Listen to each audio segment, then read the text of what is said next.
Central tendency में next mean के बाद अपने पास आता है मीडियन। ठीक, मीडियन जब भी आपके पास गिवन डेटा की आप मीडियन निकालें तो सबसे पहले आपका मीडियन नाम सुनते ही माइंड में एक ही चीज क्लिक करनी चाहिए कि जो आपका गिवन डेटा है उसको इंक्रीजिंग ऑर्डर में अरेंज करें, असेंडिंग ऑर्डर में अरेंज करें। ठीक है, दो कंडीशन होगी इसमें कि जो ऑब्जर्वेशन आपको गिवन है, नंबर ऑफ ऑब्जर्वेशन एन को क्या होगा, मैं लिख रहा हूं यहां पर नंबर ऑफ ऑब्जर्वेशन। ठीक है, अगर एन आपके पास में ओड है तो जो मीडियन है वो क्या होगी, n+1/2 ऑब्जर्वेशन।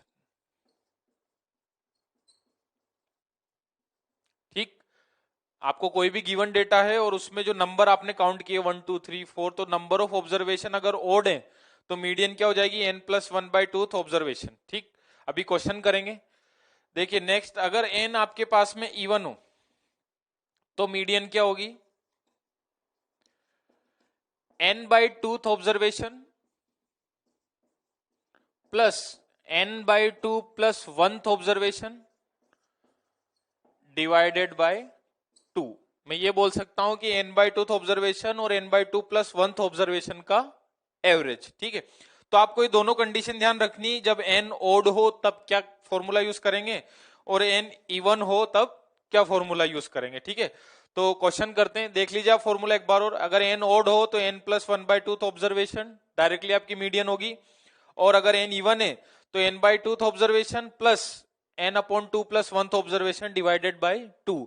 मैंने आपको स्टार्टिंग में एक बात बोली है कि मीडियन जब भी निकालनी है गिवन डेटा की तो सबसे पहले एक काम करना है, असेंडिंग ऑर्डर में अरेंज करना है। किस ऑर्डर में, असेंडिंग ऑर्डर। ठीक है, तो देखिए क्वेश्चन देखते हैं। देखिए क्वेश्चन इसमें, find the median of following data. मैंने आपको बोला कि मीडियन में सबसे पहले जो आपको डेटा गिवन होगा उसमें आपको किस ऑर्डर में अरेंज करना है, इंक्रीजिंग। पहले मैं क्वेश्चन लिखता हूं फिर हम इंक्रीजिंग ऑर्डर में अरेंज करेंगे। 30, 42, 24, 37, 21, 25, 38 और 31। ठीक, मुझे इस डेटा की क्या फाइंड करना है, मीडियन फाइंड करना है। तो देखिए सॉल्यूशन, सबसे पहले इंक्रीजिंग ऑर्डर। ठीक, इंक्रीजिंग ऑर्डर में सबसे पहले छोटा क्या है 21, फिर 24, फिर 25, 25 के बाद 30, फिर 31, फिर 37, 38 और 42। ठीक, अब नंबर ऑफ ऑब्जर्वेशन काउंट करते हैं, 1 2 3 4 5 6 7 8 इवन है। मैंने आपको बोला कि अगर n इवन हो क्या फॉर्मूला लगेगा, n/2 observation plus n/2 plus 1th observation divided by 2। ठीक है, तो n आपके पास कितना आया यहां पर, 1 2 3 4 5 6 7 8, n आपके पास हो गया 8। तो मैं यहां वैल्यू पुट करता हूं 8/2। 8/2 कितना हो जाएगा आपके पास, यहां वैल्यू पुट कर देता हूं 8/2 observation plus 8/2 plus 1th observation divided by 2। देखिए अब 8/2 फोर्थ ऑब्जर्वेशन, तो फोर्थ ऑब्जर्वेशन क्या होगा, 1 2 3 4, फोर्थ ऑब्जर्वेशन आपके पास हो गई 30।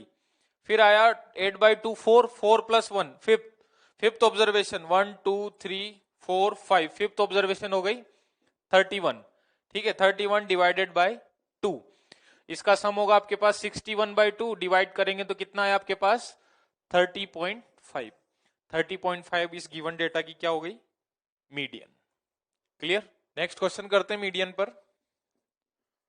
Find the median of following data. तो आपको जो डेटा गिवन है वो है 97, 93, 67, 100, 95, 98, 94। मीडियन फाइंड करनी, क्या करना होगा सबसे पहले, इंक्रीजिंग ऑर्डर असेंडिंग ऑर्डर में अरेंज करेंगे। तो आप देखिए सबसे छोटा आपको दिख रहा है 67, 67 के बाद दिख रहा है 93, 93 के बाद 95, 97, सॉरी 93 के बाद आपके पास है 94, फिर है 95, फिर है 97, फिर है 98 और लास्ट में है 100। नंबर ऑफ टर्म्स काउंट करते हैं, 1 2 3 4 5 6 7। ओड है, एन क्या हो गया आपके पास में? ओड। क्या फॉर्मूला था ओड के लिए? n plus 1/2 observation. ये जो आएगा वही क्या होगी आपकी मीडियन। n की वैल्यू कितनी? n की वैल्यू है आपके पास में 7। 7 पुट करेंगे, 7 प्लस 1/2 ऑब्जर्वेशन, ये आपके पास हो गया 8/2। 8/2 मीन्स फोर्थ ऑब्जर्वेशन। अब फोर्थ ऑब्जर्वेशन देखिए आप क्या है, 1 2 3 4, तो 95 आपका क्या हो गया? मीडियन हो गया। ये हमारे क्वेश्चन था जिसमें नंबर ऑफ टर्म्स क्या थे, ऑब्जर्वेशन क्या थे, ओड थे। सेंट्रल टेंडेंसी में नेक्स्ट अपने पास है मोड। सिंपल सा फंडा है, जिस ऑब्जर्वेशन की फ्रीक्वेंसी सबसे ज्यादा होगी वही उस गिवन डेटा का क्या होगा? मोड होगा। देखिए पहले टेबुलर फॉर्म में देखते हैं और फिर अनग्रुप में देखते हैं। तो देखिए जैसे आपके पास में 10, 15, 23, 14, इनकी फ्रीक्वेंसी गिवन है 5, 6, 0, 8। ठीक है, टेलीमार्क भी लिख सकते हैं हम इसका।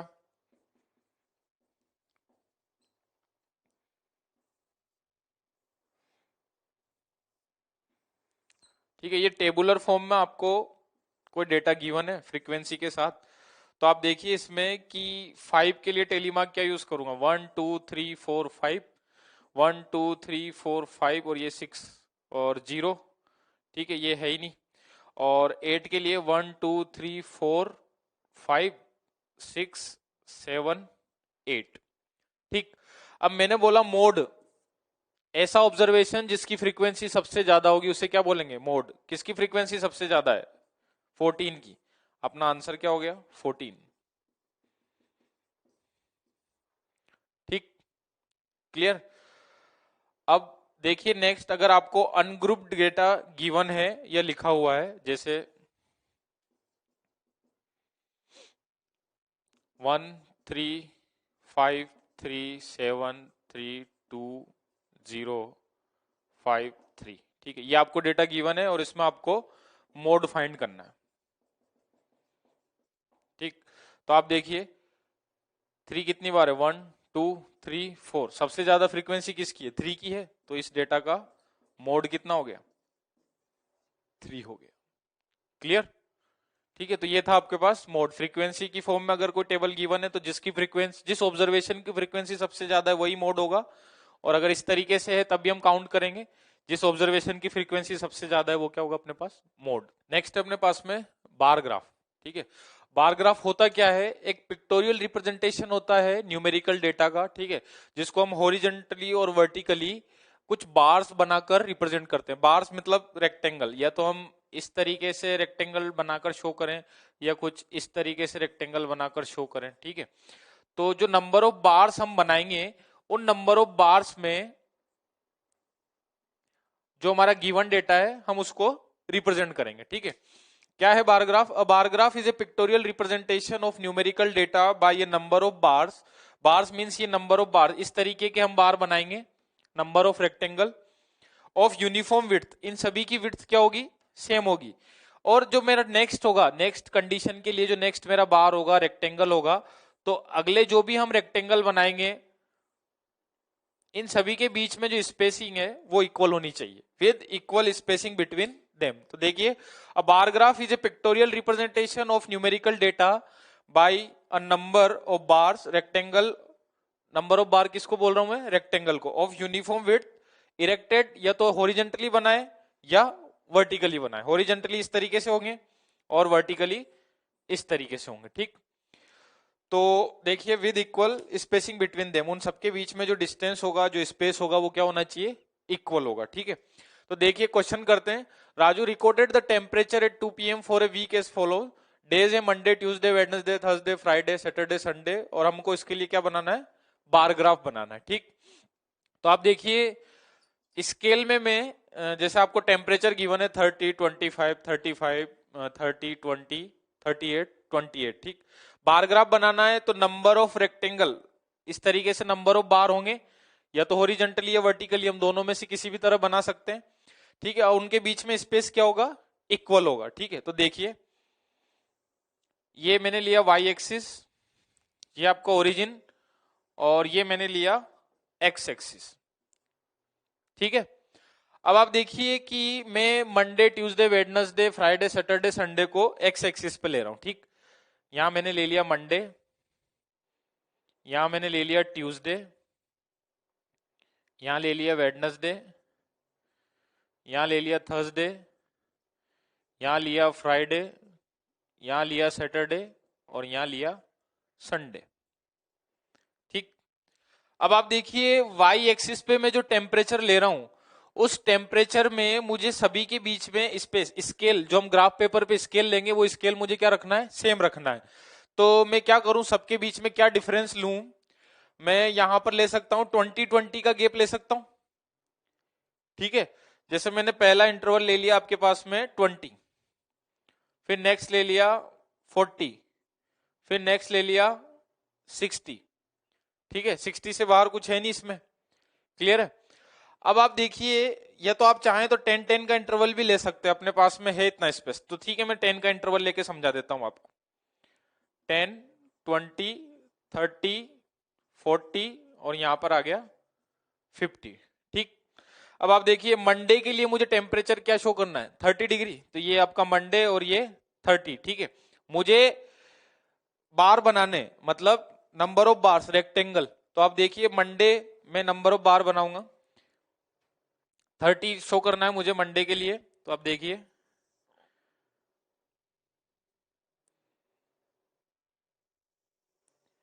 ये मेरा पहला बार बन गया रेक्टेंगल जो 30 को शो कर रहा है मंडे के लिए। ट्यूसडे में मुझे क्या शो करना है, 25, तो इसके मिड में होगा, यहां से मैंने ले लिया ट्यूसडे के लिए,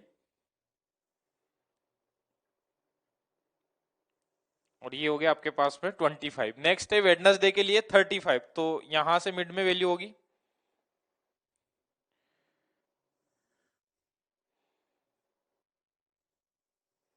ये हो गया वेडनेसडे के लिए।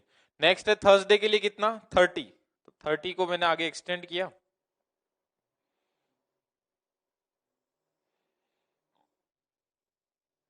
फिर है फ्राइडे के लिए 20, देखिए 20 के लिए, फिर है सैटरडे को 38, 40 से थोड़ा सा नीचे लेके चलते हैं,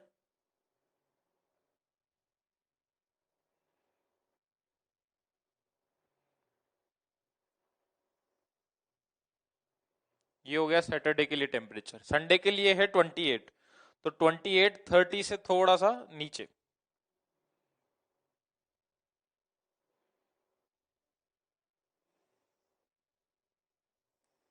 क्लियर है। तो ये मैंने बार ग्राफ बनाया, ठीक है, pictorial representation of data, numerical data with number of bars rectangle की हेल्प से, और इन सबके बीच में मैंने स्पेसिंग इक्वल रखी है। और आप देखिए मंडे के लिए टेम्परेचर 30 और ट्यूसडे के लिए टेम्परेचर 25, ठीक है। यहां पर ये जो आपका वाई एक्सिस है ये किसको शो कर रहा है, टेम्परेचर को, डिग्री सेंटीग्रेड, और ये आपके हो गए डेज, ठीक है। और वाई एक्सिस पर मैंने स्केल क्या लिया, 1 unit equals to 10 degree centigrade, scale on Y axis ये हो गया आपके पास में 1 unit equals to 10 degree centigrade, ये 10, फिर ये वापस यहां पर गैप 10, फिर ये वापस 10, क्लियर है। तो ये था आपका बार ग्राफ, हमने एक क्वेश्चन करके देखा इस पर। नेक्स्ट क्वेश्चन है, बार ग्राफ आपको ऑलरेडी गिवन है और इस बार ग्राफ के बेसिस पर आपको क्वेश्चन दिए हुए हैं, इन क्वेश्चन का आपको आंसर बताना है, ठीक है। तो जो हॉरिजॉन्टल लाइन है एक्स एक्सिस आपके पास में, उसमें डेज ऑफ वीक है मंडे ट्यूसडे वेडनेसडे, और जो वर्टिकल लाइन है वहां पर है नंबर ऑफ स्टूडेंट्स, ठीक है। और स्केल आपको गिवन है 1 सेंटीमीटर, और वाई एक्सिस जो है उसमें कितना है 10-10 का गैप लिया है मैंने, तो उसमें क्या लिखा गया है 10 स्टूडेंट, ठीक। क्वेश्चन देखिए, what does the bar graph represent. अब आप यहां देखिए कि वर्टिकल लाइन जो आपका वाई एक्सिस है उसमें नंबर ऑफ स्टूडेंट लिखा हुआ है, क्या लिखा हुआ है, number of student, means Monday को नंबर ऑफ स्टूडेंट, फिर ट्यूसडे को नंबर ऑफ स्टूडेंट, थर्सडे को नंबर ऑफ स्टूडेंट, ठीक है। मतलब ये बार ग्राफ क्या शो कर रहा है, अटेंडेंस शो कर रहा है बच्चों की during days of week, Monday को कितने बच्चे प्रेजेंट हुए, ट्यूसडे को कितने बच्चों ने क्लास अटेंड करी, क्लियर है। तो फर्स्ट का जो आंसर होगा अपने पास में वो होगा this bar graph is showing attendance during days of week. What does the bar graph represent? Bar graph represent the attendance of students during attendance of students in class during days of week। Class है तो मतलब students हैं, class attend करेंगे, तो यहां मैं ये भी लिख सकता हूं number of students present in class, ठीक है, number of students present in class, ठीक है। तो पहला मुझे बार ग्राफ ने क्या रिप्रेजेंट किया कि ये जो आपके वीक में जो डेज थे उनमें कितने बच्चे किस क्लास में प्रेजेंट हुए, किन बच्चों ने अटेंड किया। सेकंड क्वेश्चन है on which day highest attendance recorded. तो आप देखिए सबसे जो बार की हाइट है यही है वेडनेसडे, वेडनेसडे को कितने बच्चे थे 100, बाकी सब में इससे कम है, ठीक है। तो क्वेश्चन बोला on which day highest attendance recorded, तो यहां पर आंसर होगा वेडनेसडे। क्या आंसर होगा सेकंड क्वेश्चन का? सेकंड क्वेश्चन का आंसर होगा वेडनेसडे, ठीक। नेक्स्ट क्या बोला आपसे on which day minimum number of student attended the class. तो मिनिमम में आप देखिए सबसे मिनिमम हाइट बार ग्राफ की मतलब रेक्टेंगल की क्या है ये वाली, तो ये हाइट कितनी है 60, ठीक है।